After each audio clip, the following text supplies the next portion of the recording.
Step inside the marvellous world of Roald Dahl.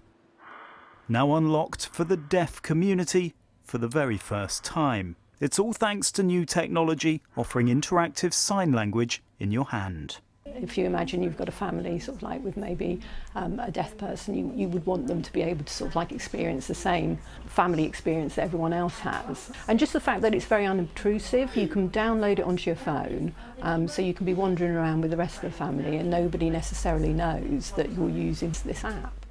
Signly works by pointing your smartphone at the barcode. Instantly, a virtual sign language interpreter appears, a concept called augmented reality.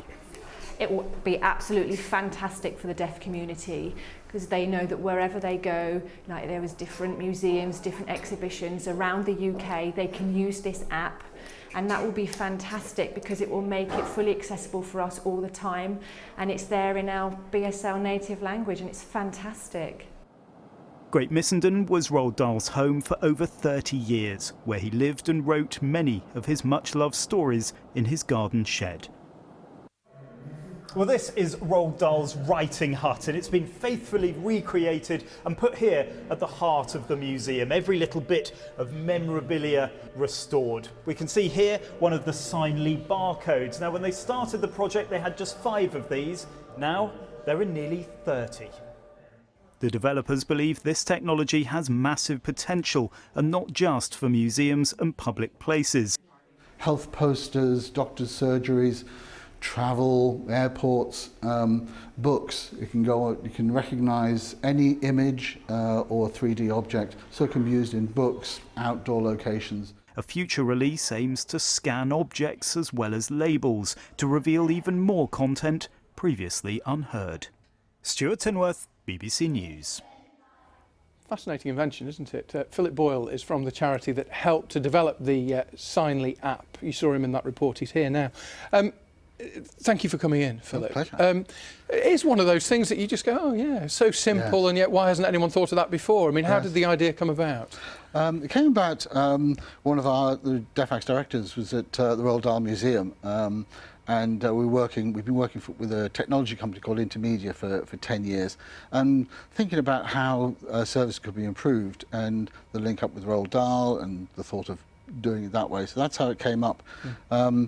And then just the idea of bringing exhibits to life. That's how it started. And presumably they've been very helpful in you getting it up and running, ironing out the creases, making it robust. Yes, and they made a financial contribution too, which is very helpful.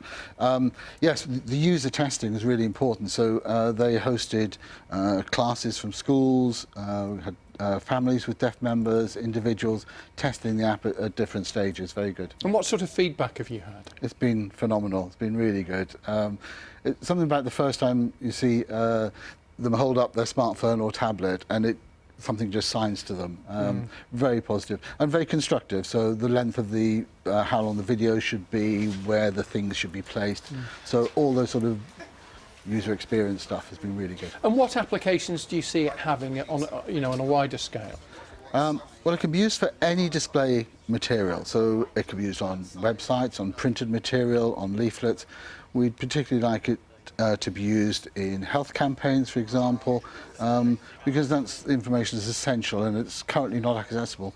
There is an assumption. Sorry. No, I apologise for interrupting you, but I guess a lot of that stuff is written down anyway, so it's not such an issue for people who can't hear. Well, there is an assumption that if you put something in writing, then it makes it accessible for sign language users. It doesn't. In fact, or not always.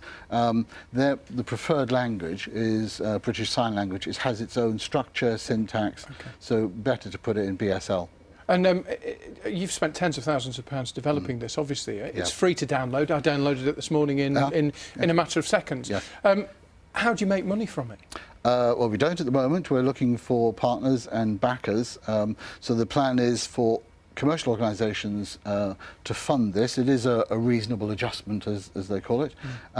So they would fund the the use of Signly in their material, and would use part of that money to support other organisations, maybe charities that need to use it. And as I say, we're looking for people who can support us in that financial way. Okay, so anyone who's interested either in helping you or in accessing it and using it, maybe installing it in their museum, how do they get in touch with you?